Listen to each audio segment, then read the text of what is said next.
Olá pessoal, tudo bem? Vamos aí dar sequência às nossas aulas no regime remoto. Entramos aqui hoje na temática dos prepostos do empresário. Então, a disciplina dos prepostos está regulada a partir do artigo 1169 do Código Civil Brasileiro. Já coloquei para vocês no nosso PDF, todo mundo com ele aberto aí, né, pessoal? Para a gente acompanhar aqui a análise desse instituto. Coloquei para vocês, logo de cara no nosso PDF, uma figura de um contabilista, né? Um desenzinho aí com a interrogação, o que faz um contabilista. Então, já para passar para vocês a ideia do preposto, né? O contabilista, né? O profissional da contabilidade, ele é exemplo de preposto do empresário, tá? A gente até já estudou, né, lá quando analisamos o Instituto dos Livros Empresariais da Escrituração, artigo 1179, que a escrituração ela fica a cargo de contabilista, né, legalmente habilitado. Então, o contabilista é um preposto do empresário, né? É um profissional que o empresário vai contratar para exercer uma função específica, né, que é a de escrituração dos livros empresariais. Então, o gerente é um preposto, né, contratado, um profissional contratado pelo empresário para atuar de forma permanente no estabelecimento empresarial, né, com funções de gerência, né, de coordenação das atividades, tá? Da mesma forma, um vendedor vai ser preposto, o caixa do supermercado é preposto do empresário, o balconista é preposto do empresário. Então, turma, a ideia de preposto é a de um profissional que vai ser contratado pelo empresário para exercer alguma função no negócio, tá? É essa que é a ideia do preposto. Ele vai atuar na empresa sob delegação do empresário, delegação de poderes do empresário, beleza? É essa que é a ideia do preposto e nós temos toda uma disciplina, né, que vai regular essa atividade do preposto, né? A atividade desse profissional, dessa pessoa que é contratada pelo empresário para exercer ali determinada função na empresa, seja de caixa, seja de vendedor, seja de gerente, né? Seja de contador, beleza? É essa que é a ideia do preposto, turma. Logo de cara aqui eu já vou adiantar para vocês também, daqui a pouco a gente vai até falar disso. O preposto, ele não se confunde com o administrador da sociedade, tá? A gente acabou de estudar bastante aí, né? Sociedade simples, né? E as regras gerais do direito societário. E nós vimos lá a figura do administrador, né? Toda sociedade, ela é administrada, né, por uma ou mais pessoas, né? Sempre aí pessoas físicas, né, naturais. Então, o preposto ele não se confunde com o administrador, tá? Ainda que o preposto seja gerente, ele não é o administrador, tá? O administrador é o representante legal da sociedade, né? É ele, administrador, que vai contratar o preposto ou prepostos, né? Se é um gerente, o administrador da sociedade, ele vai contratar um gerente para ficar permanentemente em determinado estabelecimento empresarial da sociedade, tá? Ele vai delegar ali para ele algumas funções, né, de coordenação das atividades, de coordenação dos demais prepostos, né? Mas ele não é o administrador, tá? O gerente, ele vai estar na empresa, atuando ali em um de seus estabelecimentos de forma permanente, com poderes de coordenação, mas ele não é administrador, ele não representa legalmente a empresa, tá? Essa função é do administrador, beleza? Não confundir o gerente com o administrador. O administrador é o representante legal do empresário, né? Que é uma sociedade empresária, né? É ele, administrador, que vai contratar os prepostos para exercerem ali suas respectivas funções, beleza? O contador, o gerente, etc. Beleza? Então, ótimo, pessoal. Vamos à análise dos dispositivos legais, das regrinhas sobre prepostos, né? Sobre esses funcionários do empresário atuando aí no negócio. Então a gente começa aqui com o artigo 1169 e ele vai dizer o seguinte, ó, todo mundo acompanhando aí. O preposto não pode, sem autorização escrita, fazer-se substituir no desempenho da preposição, sob pena de responder pessoalmente pelos atos do substituto e pelas obrigações por ele contraídas. Então, uma regra muito simples, né, turma? O preposto, aquele funcionário contratado pelo empresário para exercer determinada função na empresa, ele não pode simplesmente se fazer substituir por outra pessoa, né, sem que haja autorização. Vou imaginar o caixa de um supermercado. O caixa de um supermercado é preposto da sociedade empresária que opera o supermercado, né? O administrador dessa sociedade contratou ali diversos caixas, né? Para ali receber os pagamentos pelas mercadorias. O preposto ali, um dos caixas, ele não pode simplesmente um dia qualquer desses mandar o primo dele ir lá trabalhar no lugar dele, né? Não existe isso, né? Aí o primo chega lá e faz um monte de coisa errada lá, né? Gerando um prejuízo para o supermercado, né? O primo dele vai lá e furta alguma coisa, ou o primo dele vai lá e se desentende com o cliente do supermercado, dá um tapa na cara do sujeito, né? Então vejam, não há substituição de preposto salvo autorização expressa, beleza? E aí nós temos aqui a consequência, né? A consequência qual que é? Se o preposto ele se faz substituir no exercício da função, ele vai responder pessoalmente pelos atos do substituto e pelas obrigações por ele contraídas, tá? Obviamente, né, turma? O sujeito mandou o primo dele no lugar para trabalhar lá, né? Porque ele teve que resolver outras coisas. O primo dele foi lá, deu um tapa na cara do cliente, né? O cliente vai demandar judicialmente o supermercado, e aí, obviamente, que o dono do supermercado, né? Ou seja, a sociedade, vai regressar contra o preposto, beleza? Que vai responder pessoalmente pelos atos do substituto, beleza? É essa que é a ideia. Então, o preposto ele não pode se fazer substituir no exercício da função, a não ser que haja autorização escrita, tá, turma? É essa que é a ideia do 1169, beleza? Vamos imaginar o contador. O contador não pode sair do negócio e deixar lá o amigo dele fazendo a contabilidade da empresa. Não faz sentido isso, né? Não faz sentido isso. O amigo se assume a contabilidade da empresa no lugar do preposto formalmente contratado, é óbvio que esse preposto que se fez substituir vai responder por qualquer dado, né, inexato lançado nos livros, qualquer dado aí errado que foi lançado nos livros, né? Ele vai responder pessoalmente perante o empresário, né? É essa que é a ideia do preposto não poder se fazer substituir, tá? Se ele se faz substituir sem autorização, ele responde pessoalmente, né, pelos prejuízos advindos dessa substituição, beleza?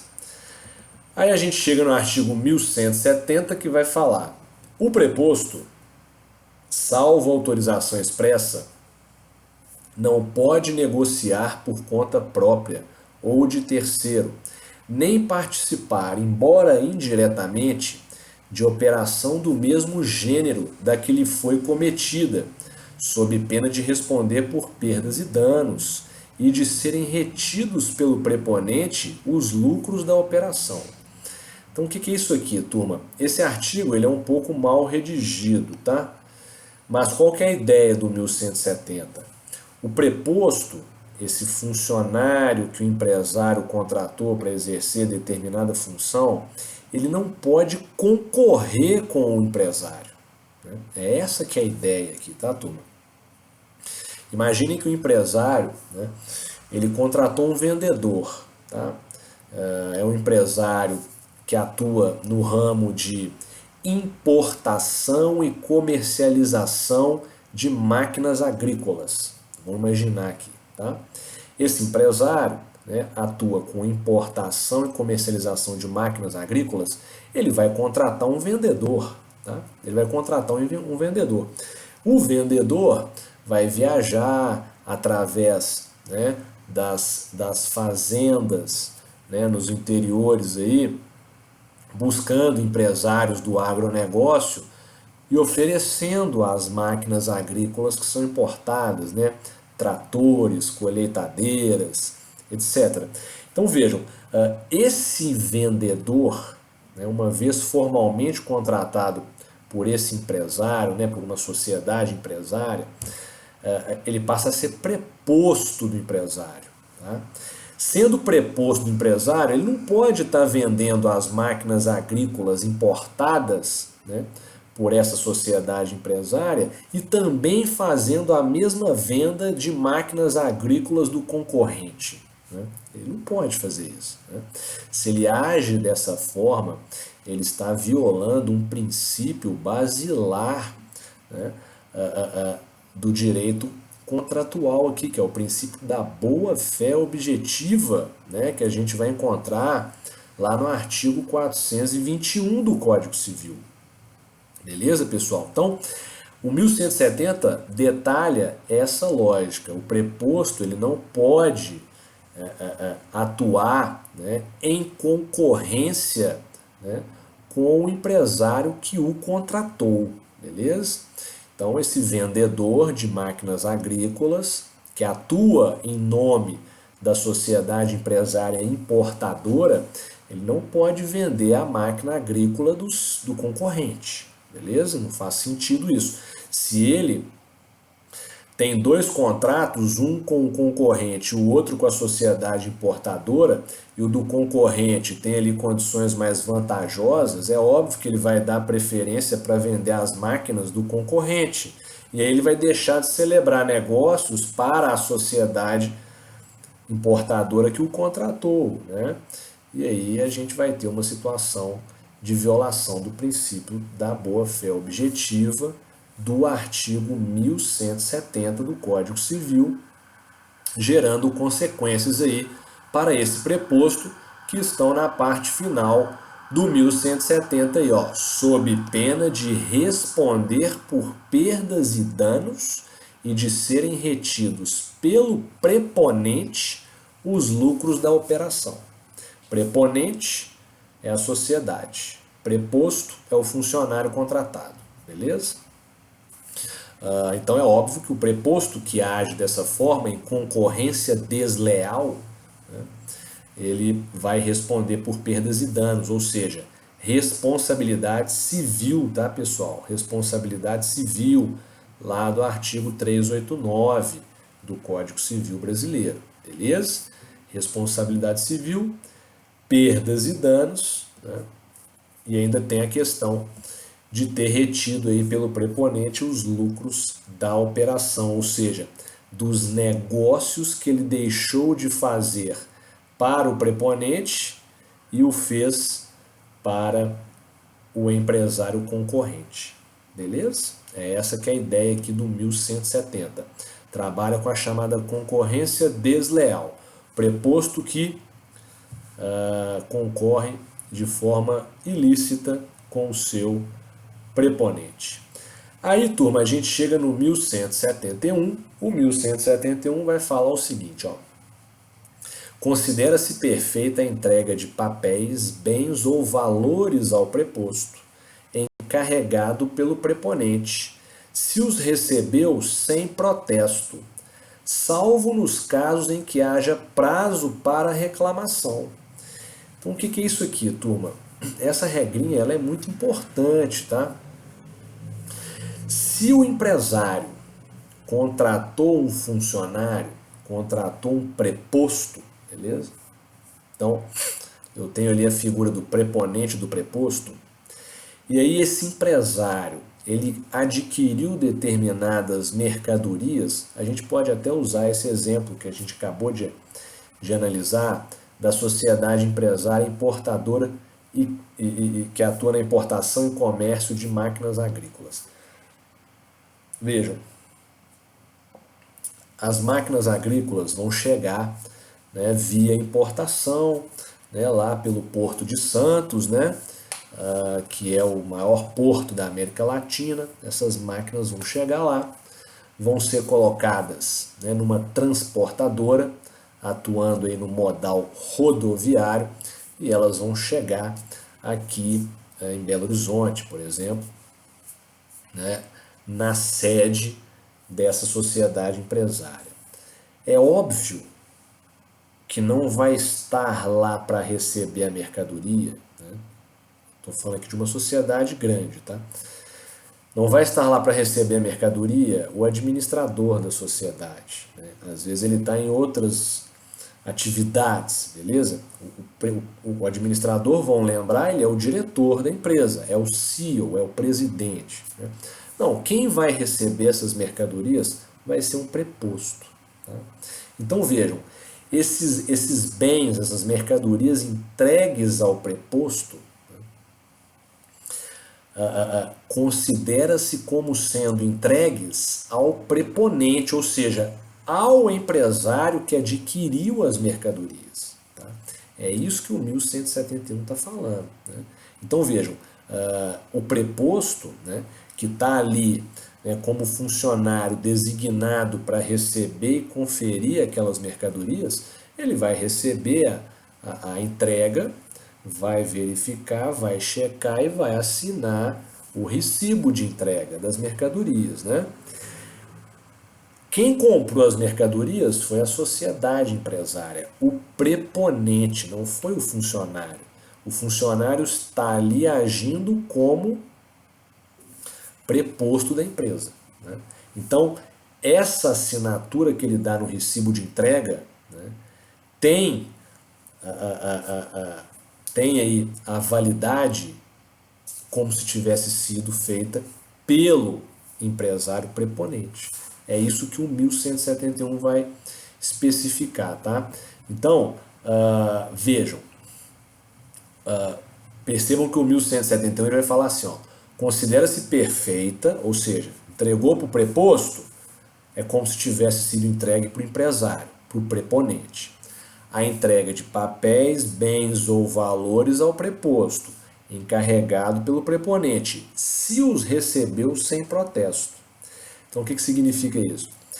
Se o preposto, na hora que ele faz aquela conferência das mercadorias, ele vai lá, opa, peraí, aqui ó, tem um defeito aqui na mercadoria, né?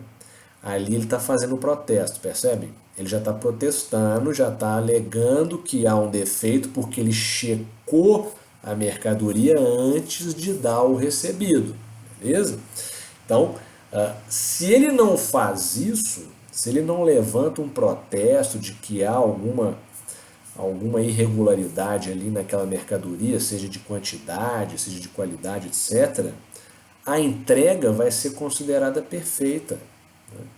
Se ele não faz qualquer protesto, assina o recibo de entrega, essa entrega é considerada perfeita, ou seja, como tendo sido entregue para quem? Para o empresário que adquiriu as mercadorias, para o preponente. Beleza? É essa que é a ideia.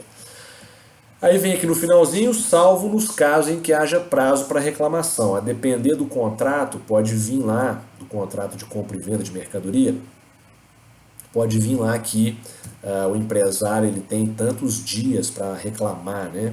Qualquer defeito na mercadoria, né? Qualquer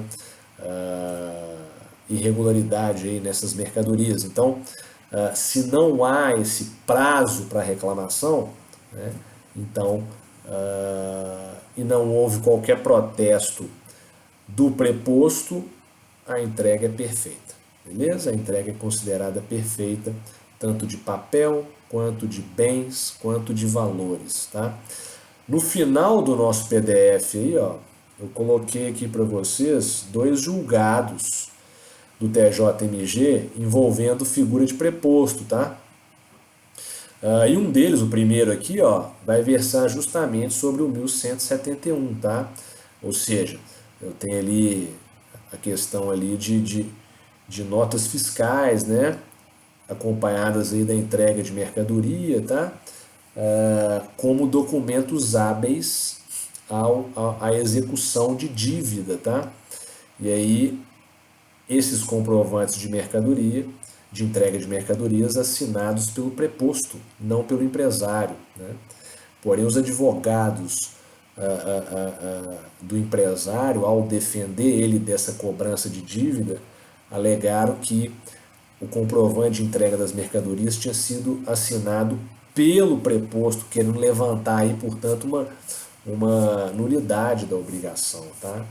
O que não colou, e o TJMG entendeu que a entrega foi perfeita, já que o 1171 define que se não há protesto e aquele indivíduo foi designado pelo empresário para isso, então a entrega desses papéis, desses bens ou desses valores é considerada perfeita.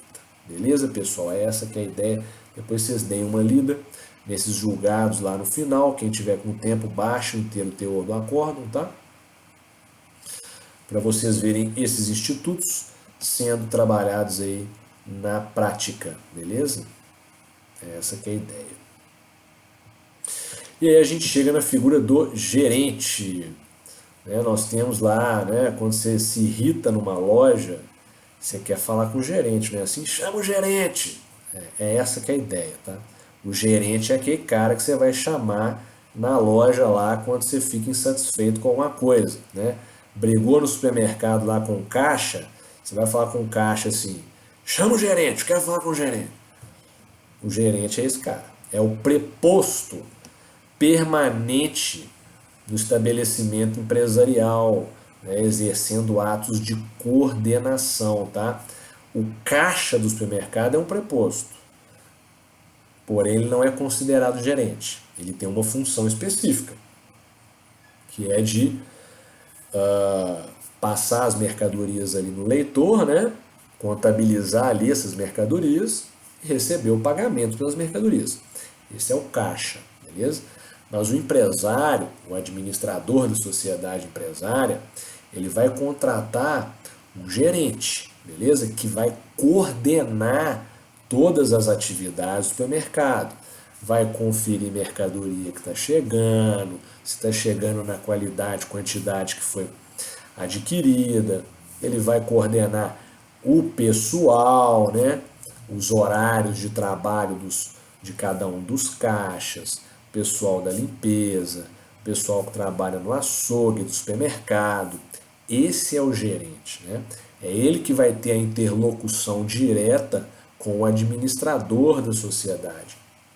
Então, logo de cara, todo mundo com atenção, lembrando o início da aula, o gerente não se confunde com o administrador da sociedade.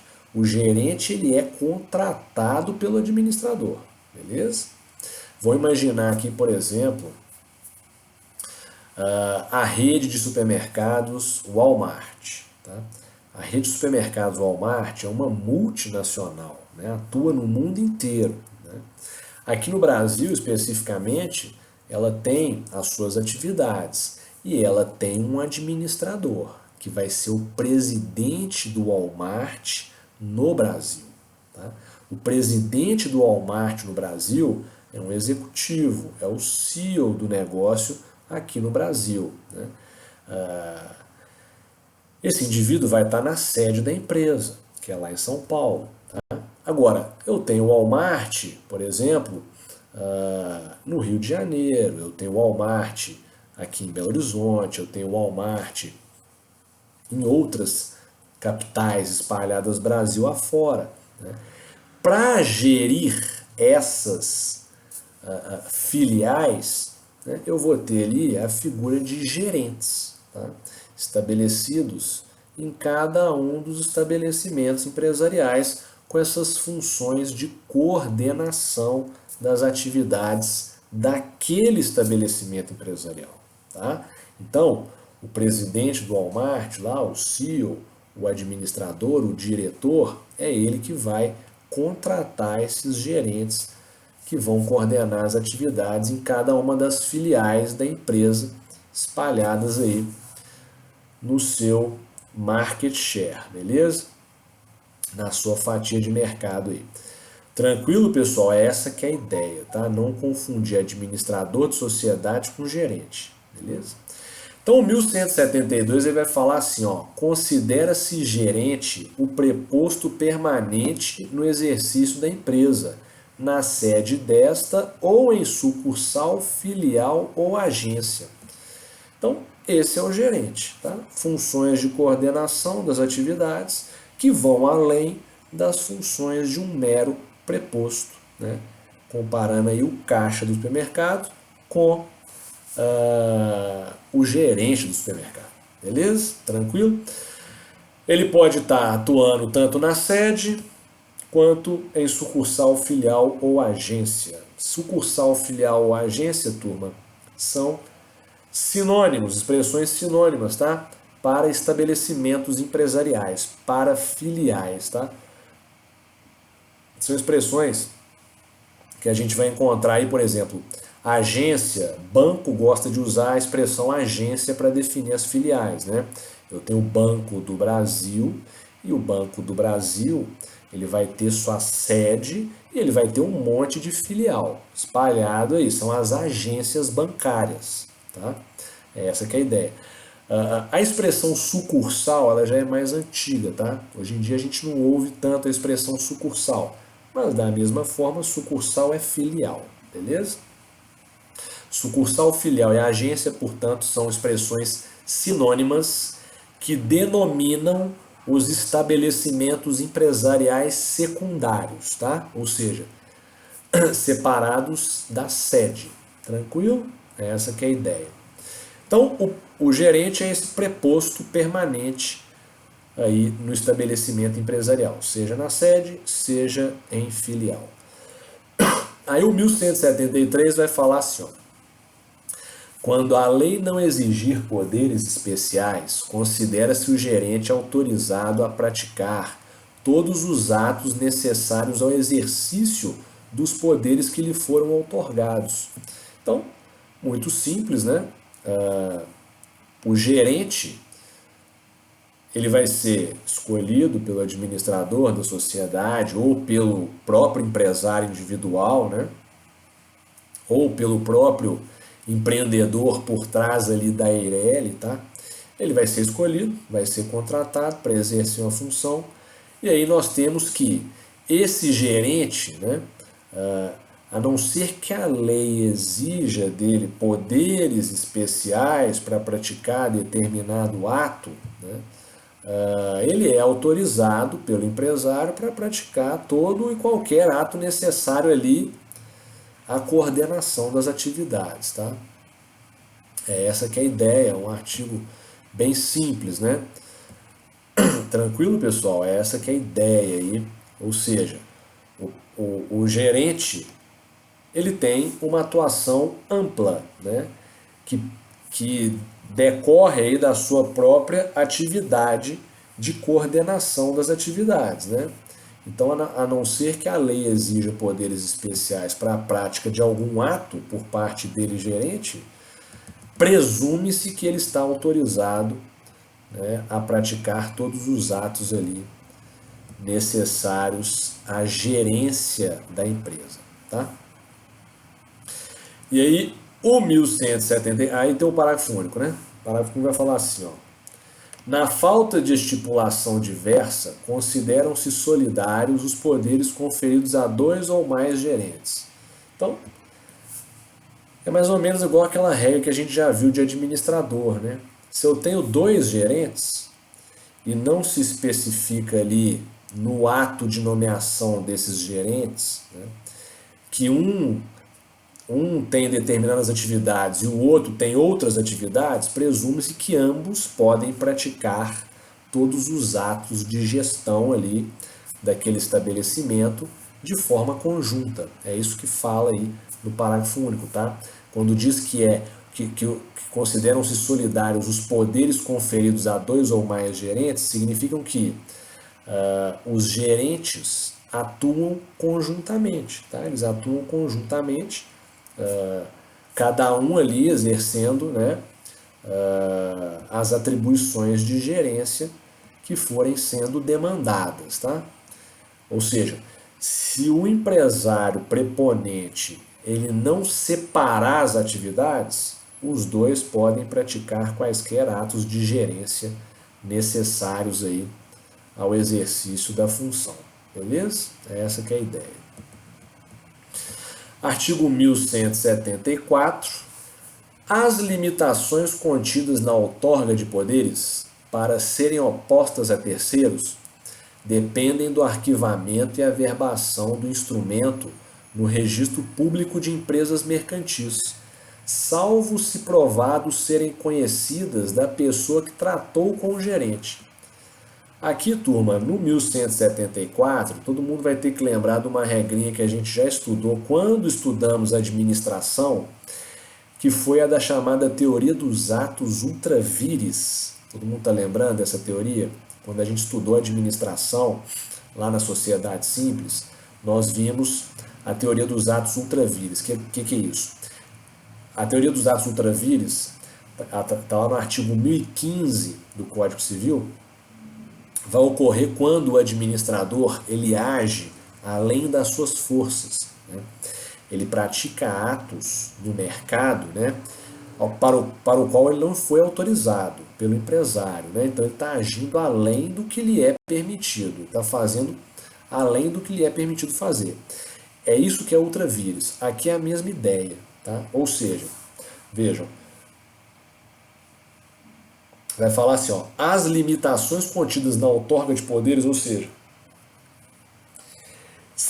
o empresário preponente, para ele se blindar de eventuais problemas causados por gerentes, né, ele pode especificar na outorga de poderes, ou seja, no instrumento de nomeação do gerente, né, ele vai nomear o gerente, ele vai passar uma procuração para o gerente agir em nome dele, empresário, né? É um mandato, né? Eu tenho por trás da gerência um contrato de mandato, igual eu tenho por trás da administração, beleza? Essa que é a ideia. Então vejam, para o empresário preponente se blindar de atos em excesso de poderes praticados pelo gerente, ele tem que especificar nesse mandato, nessa procuração, quais são aqueles atos que o gerente está autorizado a praticar, beleza? Por exemplo, o gerente pode vender bens da empresa? É isso, tá? O gerente pode contratar com fornecedores da empresa, ele próprio, assinando os contratos de compra e venda, né? Ele está autorizado a fazer isso? Então é isso, tá? Então vejam, então o que o 1174 vai falar? Ó, as limitações de poderes para serem opostas a terceiros, então o que significa isso?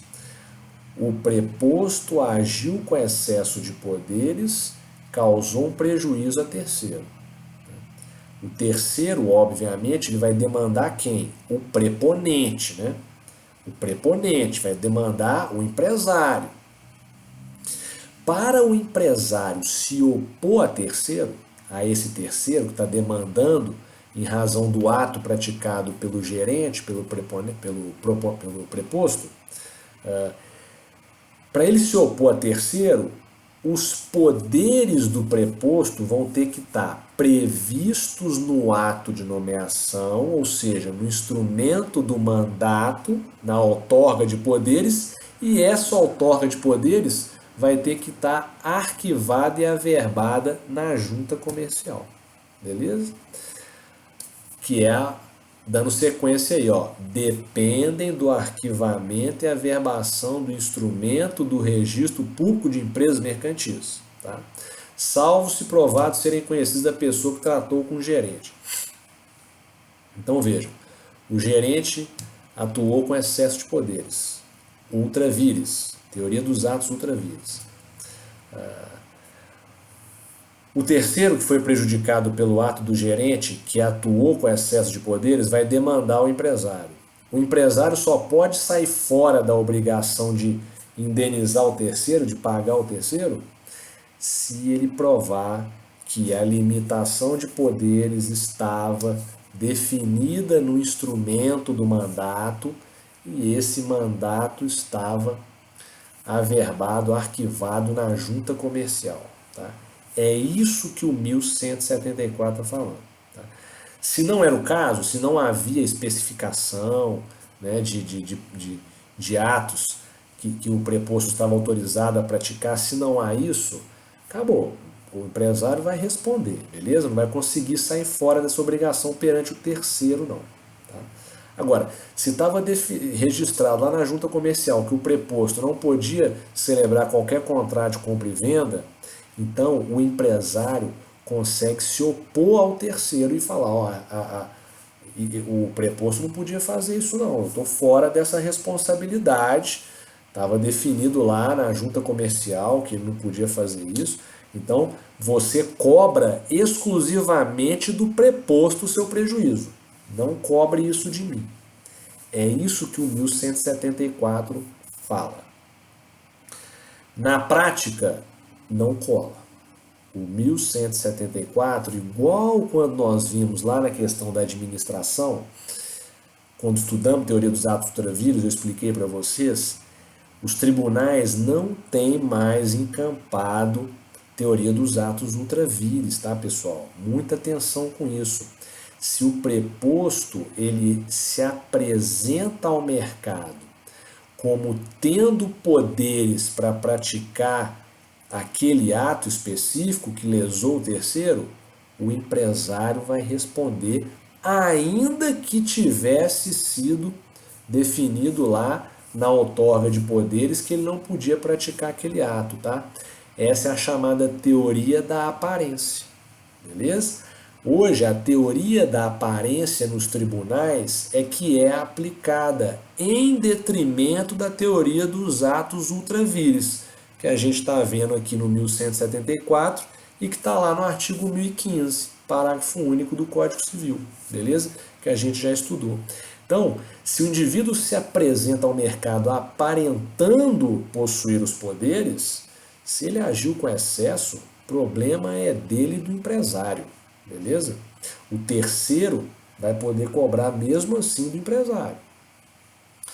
Por quê? Porque não é razoável a gente admitir que o terceiro, numa relação comercial que é dinâmica, que é célere, que é rápida, não é razoável a gente admitir que o terceiro vai ter que ir lá na junta antes e olhar se o preposto pode fazer aquela venda para ele. Não faz sentido isso, ninguém faz isso. Isso que é a teoria da aparência. Se o preposto se apresentou ao mercado aparentando possuir aquele poder, né, então o empresário vai responder pelos prejuízos se esse preposto atuar com excesso de poderes. Então registrem isso aí, tá? Vocês podem até tentar, vocês como advogados de uma sociedade empresária, né, que está sendo demandada ali por um terceiro, né, em razão de um ato que o preposto praticou, né, e que foi com excesso de poder, vocês como advogado da sociedade, vocês podem tentar encampar a tese da teoria dos atos ultravires e tirar o cliente de vocês, a sociedade empresária, dessa responsabilidade. Mas já vou adiantando que vai ser muito difícil, tá? Tribunal de Justiça de Minas Gerais aqui, ó, teoria da aparência é aplicada recorrentemente, tá? Já vou adiantando para vocês. Beleza, pessoal? Então é isso. O parágrafo único do 1174 vai falar: para o mesmo efeito e com a idêntica ressalva, deve a modificação ou revogação do mandato ser arquivada e averbada no Registro Público de Empresas Mercantis.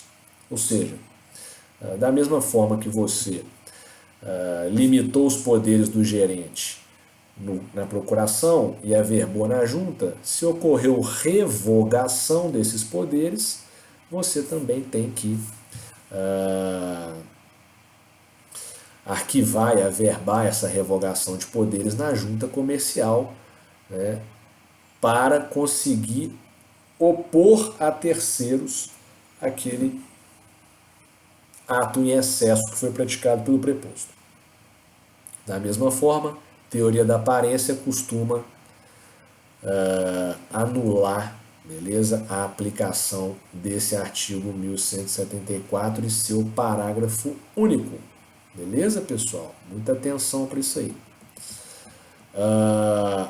Artigo 1175 vai dizer o seguinte: o preponente responde com o gerente pelos atos que este pratica em seu próprio nome, mas à conta daquele.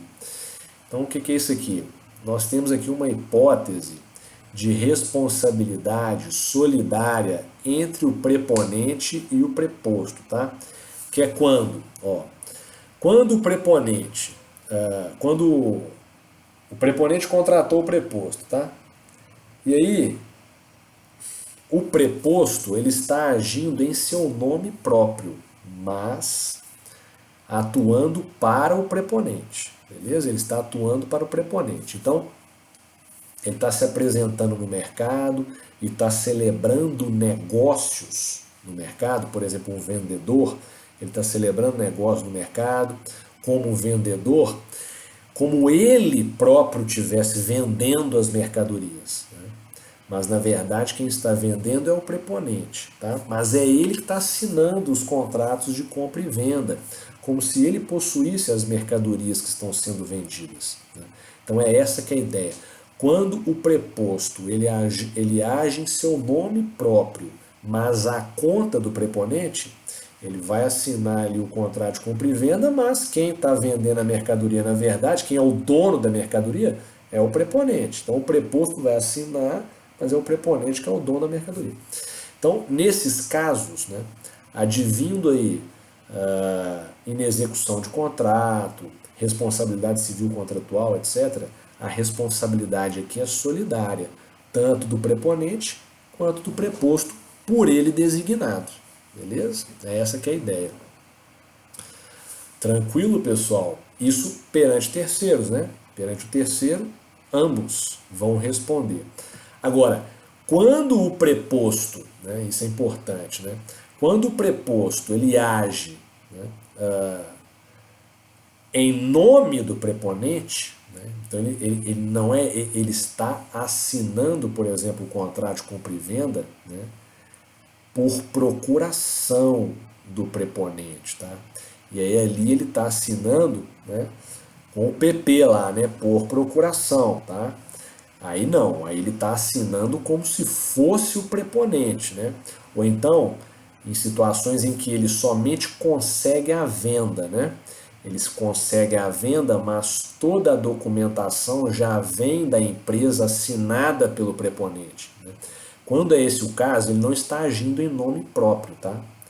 Ele não está agindo em nome próprio, ele está agindo em nome do preponente. Tá claro isso aqui?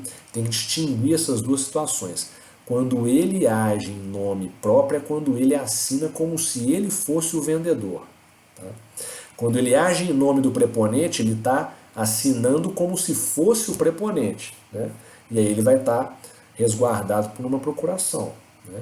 Ou então ele nem vai assinar o contrato, ele só vai conseguir a venda, fechar o negócio, mas o documento, o contrato de compra e venda vai ser assinado pelo preponente. Essa situação em que o preponente é que assina o contrato de compra e venda é totalmente diferente, porque se ocorrer algum problema nessa relação do preposto com o terceiro, o preponente é que vai responder. Ele não vai responder perante o terceiro de forma solidária com o preposto, tá? Captar isso aqui? Bom, é muito simples, né? Se eu tô no supermercado, o caixa do supermercado dá um tapa na minha cara, eu tenho ação de indenização por dano moral, por dano material ali, né? Quebrou meu óculos, por exemplo, contra o preponente, contra o supermercado, não é contra o caixa, né? Eu estou numa relação ali de preponente de preposto. Eu vou juizar uma ação contra o supermercado para haver indenização, já que, né, o preponente responde pelos atos do preposto. Artigo 932 do Código Civil Brasileiro, né? É uma das formas de responsabilidade indireta, né? Vocês já estudaram lá em responsabilidade civil, direito civil 2, tá? Ou seja, o empregador responde pelos atos do empregado, beleza? Daqui a pouco a gente vai tratar disso aqui. Então, beleza? Tá tranquilo isso aí do 1175? Então é isso. 1176 vai falar o seguinte: o gerente pode estar em juízo em nome do preponente pelas obrigações resultantes do exercício da sua função. O que é isso aqui, pessoal? Quem faz estágio em juizado, né, faz ali muita audiência com empresa, sempre vai ver a figura do preposto, né?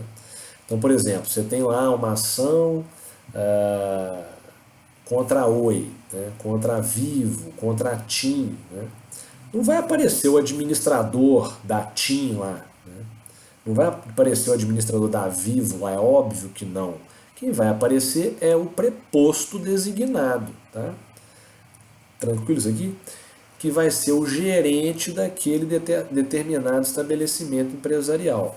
Ele vai chegar lá para participar da audiência com a chamada carta de preposição, né? Quem já está fazendo estágio aí em juizado especial, né,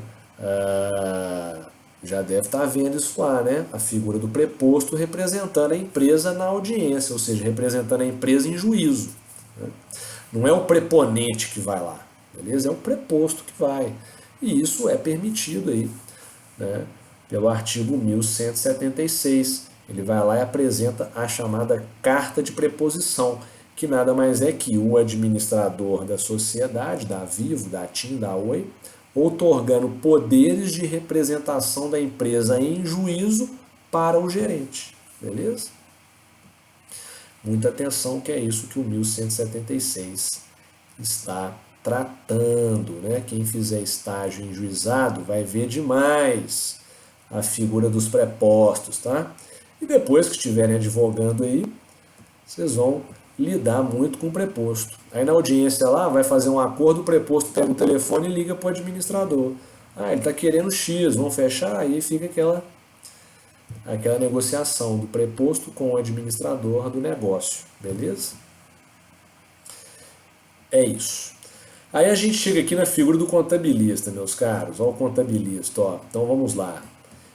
Contabilista é o técnico em contabilidade ou o contador, beleza? Aquele profissional responsável pela escrituração da empresa que nós já estudamos lá nas aulinhas de escrituração, né? Dos livros empresariais, os livros obrigatórios, os livros facultativos, né?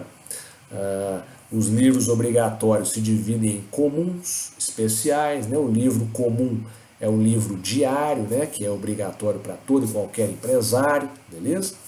Então, o responsável por essa escrituração é o contabilista, beleza? E ele é um preposto do empresário, beleza? Então, vamos ao 1177. 1177 vai falar assim, ó: os assentos lançados nos livros ou fichas do preponente, por qualquer dos prepostos encarregados de sua escrituração, produzem, salvo se houver procedido de má-fé, os mesmos efeitos como se o fossem por aquele. Então o que é isso, turma? Muito simples, né? O preposto contador, ele vai lançar ali os dados né, sobre o negócio nos livros empresariais, e a não ser que ele esteja agindo ali de má fé, dolosamente, né, por conta própria, é como se o empresário tivesse fazendo esses lançamentos, tá? É essa que é a ideia. É como se fosse o próprio preponente fazendo esses lançamentos. Por quê? Porque presume-se que o empresário está repassando todas as informações da atividade para o contador, para o preposto, que vai fazer ali os lançamentos. Beleza? Vão lembrar que lá no artigo 1179 do Código Civil, que define a obrigação de escrituração dos livros empresariais, a obrigação ela é dirigida ao empresário, né?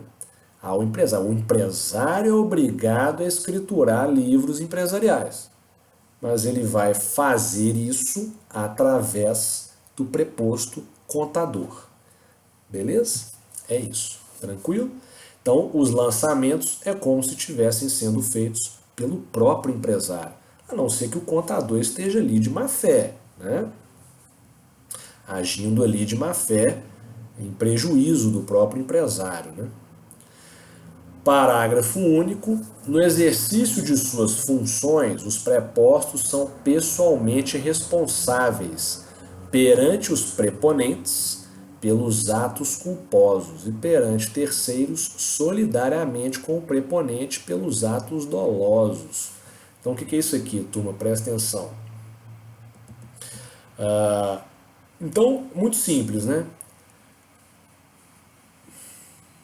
Nós, como advogados, né, como que a gente responde perante nossos clientes, né?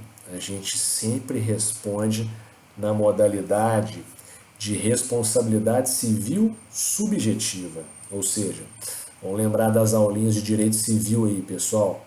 Responsabilidade civil subjetiva é aquela na qual se tem que provar a culpa do profissional, né? Então, eu como advogado, se eu perder um prazo, né, e levar o meu cliente a ter um prejuízo, né, ou então, se eu errei ali o recurso que eu deveria ter feito e meu cliente perdeu a causa, né, eu vou responder perante esse cliente na modalidade subjetiva, né? Beleza? Profissionais liberais respondem de forma subjetiva, né? Ou seja, tem que se provar o ato, né, culposo lato sensu, que vai envolver tanto a culpa estrito sensu mais o dolo, né? Culpa estrito sensu, negligência, imprudência, imperícia. Né? Então tem que se provar a culpa, né? Para demandar o advogado, para demandar o contador é a mesma coisa, né? Então, olha lá, ó, os prepostos são pessoalmente responsáveis perante os preponentes, ou seja, perante o empresário, né? O empregador, pelos atos culposos, né? Então, o contador tem que ter praticado algum ato negligente, né, um descuido ali na escrituração, levando, né, o empresário a ter algum prejuízo, a ter alguma cobrança por parte da Fazenda Pública, do fisco, tá? Esse empresário vai arcar com esse prejuízo perante o terceiro, ou seja, quem for, e depois ele vai regressar contra o contador para reaver esse valor que ele teve que despender por culpa do contador, né? Que deixou de fazer um lançamento ali específico no livro empresarial e gerou ali uma fiscalização da Receita, fazendo com que esse empresário sofresse ali, por exemplo, uma multa, né? Então, o empresário, que é o preponente, ele vai arcar com essa obrigação, né, perante a Fazenda Pública, por exemplo, e depois ele vai regressar contra o contador, provando a culpa dele, né, em não ter feito aquele lançamento da forma adequada, o que lhe gerou um dano, beleza? Vocês conhecem aí já a responsabilidade civil, né, que vocês estudam inclusive nesse período, né, no quarto período, né? Responsabilidade civil dos profissionais liberais, advogados, contadores, médicos, dentistas, é sempre na modalidade subjetiva, beleza? Está definido lá no nosso Código de Defesa do Consumidor, essa responsabilidade subjetiva dos profissionais liberais. Beleza, pessoal? Tranquilo? Que é o oposto da objetiva, né? A responsabilidade civil objetiva é aquela que independe da demonstração de culpa. Tranquilo? É aquela que vai estar lá no artigo 927, parágrafo único do Código Civil Brasileiro. Beleza, pessoal? Já perante terceiros, né, que é a parte final aí do parágrafo único, já perante terceiros, ele vai responder solidariamente com o preponente pelos atos dolosos, né? Então, se tem ali ato doloso, né, que foi praticado pelo preposto, né? E aí, obviamente, que o preponente, por ter escolhido aquele preposto para aquela função ali, ele vai responder solidariamente com ele, tá? É essa que é a ideia aqui, em razão de atos dolosos, porque presume-se que esses atos dolosos estão sendo praticados pelo preponente, pelo empresário, por quem contratou o preposto, beleza? Vamos lembrar que o preposto age em nome do preponente, beleza? Então, eles vão responder solidariamente. Tranquilo aí, pessoal? Importantíssimo, beleza? Perante terceiros, é solidária. 1178 vai falar o seguinte, ó. Os preponentes são responsáveis pelos atos de quaisquer prepostos praticados nos seus estabelecimentos e relativos à atividade da empresa, ainda que não autorizados por escrito. O 1178 aqui, turma, ele tem que ser conjugado lá com o artigo 932 do Código Civil, que trata da responsabilidade civil, tá? É essa que é a ideia, que eu acabei de falar para vocês. O empregador responde pelos atos dos empregados, no exercício da função que lhes competir.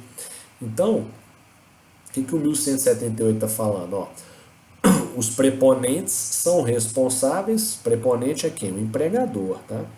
Pelos atos de quaisquer prepostos, ou seja, pelos atos dos seus empregados, beleza? Praticados nos seus estabelecimentos e relativos à atividade da empresa, ainda que não autorizados por escrito.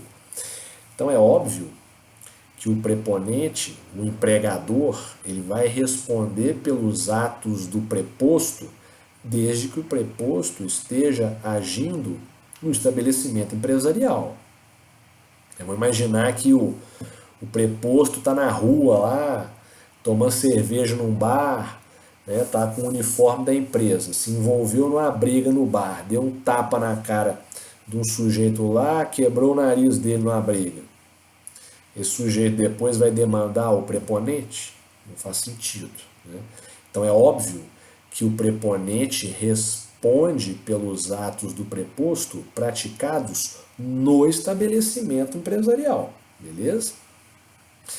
Se esse sujeito dá o soco numa pessoa dentro do supermercado, é o caixa que está dando o soco, quebrando o nariz do cliente, porque desentendeu com ele ali, aí é óbvio que o preponente vai responder. Beleza? Responsabilidade civil objetiva, né, do empregador, do preponente, né? Artigo 932, tá? Agora, se o sujeito está num bar lá, ainda que ele esteja com o uniforme da empresa, se envolveu numa briga, deu um tapa na cara de alguém lá, machucou a pessoa, né, não tem como essa pessoa que foi agredida demandar o preponente, porque o preposto ele está fora do estabelecimento e não está em atividade relacionada com a sua função, né, de preposto, beleza? É essa que é a ideia aí do 1178, muito simples, né, de compreender. Conjugar sempre com o 932 do Código Civil. Parágrafo único. Quando tais atos forem praticados fora do estabelecimento, somente obrigarão o preponente nos limites dos poderes conferidos por escrito, cujo instrumento pode ser suprido pela certidão ou cópia autêntica do seu teor. Então vejam, turma, aqui está especificando, né, a hipótese de atos praticados pelo preposto virem a lesar um terceiro e esses atos forem praticados fora do estabelecimento, né? A ideia, por exemplo, né, mais consentânea aqui ao vendedor, né, que vai fazendo as vendas de casa em casa, oferecendo os produtos, por exemplo, né? Ele está fora do estabelecimento empresarial, né? Então a gente vai ter aquela regrinha de instrumento, né, com outorga de poderes arquivado, averbado, né, no registro público de empresas mercantis, tá?